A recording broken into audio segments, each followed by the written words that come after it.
Polish team, despite not playing that well, they go through, and that's because Mexico couldn't find the goals needed to push past in the standings. Al-Tri went ahead, Henry Martin, and then Luis Chavez's magnificent free kick made it 2.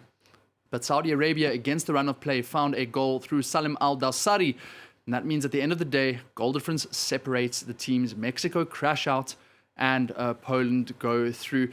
Simon, back to you. I just want to ask, in your humble opinion, did the strongest teams make it through Group C? I think they did. It was a straight shootout it's a very complicated group. Saudi Arabia possibly played the most entertaining football in the first 2 games against both Poland and against Argentina, but there was a lot of naivety in Hervé Renard's side, which finally was fatal to them in the last couple of matches. Argentina had the strongest squad, and that squad and the experience in the squad, and of course one of the best players of all time, delivered for them. Poland had the best defence and probably the best goalkeeper in the tournament heading into the game today, and Szczesny, as Ruben correctly says, once again delivered. And Mexico were probably the worst team out of all of them. Defensively, they were quite frail. They didn't offer anything going forwards. Why Raul Jimenez? Yes, he's come back from injury, but why Raul Jimenez didn't play more is beyond me, particularly in a must-win game where they had to score goals and he didn't start. So it's a difficult group to quantify, but I would say Argentina going through, it was nervy times for Argentina, but they were expected to go through and they got the job done and they're top of the group.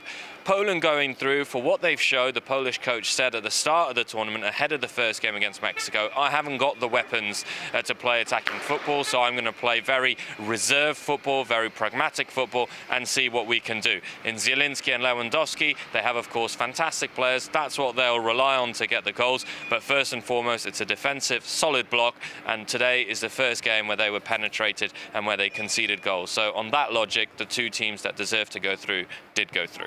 And Simon, just a quick word on the power of the white shirt of Hervé Renard. It was great to see him do well at the start. A quick word on him. Well, Hervé Renard, everyone jumped on the bandwagon of Hervé Renard getting a fantastic result, which it absolutely was. I think that he personally will be massively disappointed of how it finished for his team. They, as I mentioned, showed naivety. They weren't clinical enough against Poland when they could have been, particularly in the first half. They missed a penalty in that game. Let's not forget Wozniak Szczesny, who's now saved penalties in back-to-back matches. So it's a question for Saudi Arabia and Hervé Renard of what could have been. He's a coach who's had plenty of pedigree. He's won the Africa Cup of Nations with Zambia, which was a huge achievement, with the Ivory Coast as well. It's perhaps time for him to go to a more well-established team and see what he can do with a little bit more expectations on his shoulders. Thanks so much, Simon. Coming from Doha, that's Simon, our sports editor in Qatar. And obviously,